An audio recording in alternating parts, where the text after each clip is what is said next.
Return parts to store. Parts issued to a Workpack may be returned to the inventory from open Workpacks. Parts may need to be returned to the store for various reasons. These may include incorrect part requested or no longer required. It is of vital importance that the AMO returns parts to the inventory with the same quality control checks applied to newly received parts. Return a part to store, manual selection. Hover over Workpack on the main menu and select Return to Stores.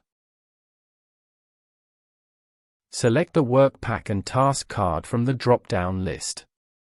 The parts linked to the selected task card will appear in a grid view. To return the part to stores, click on the green Editing button. Enter the quantity of the part to be returned to stores.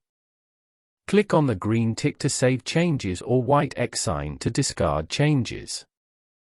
Return a part to store, electronic selection. Hover over stores on the main menu and select mobile scan. Click on camera tick box to select available camera. Scan the labeled barcode. Press the blue tick box. The inventory status pop-up window will appear. Click on Return. Select the required task from the drop-down. Enter the quantity to be returned. Click on Return.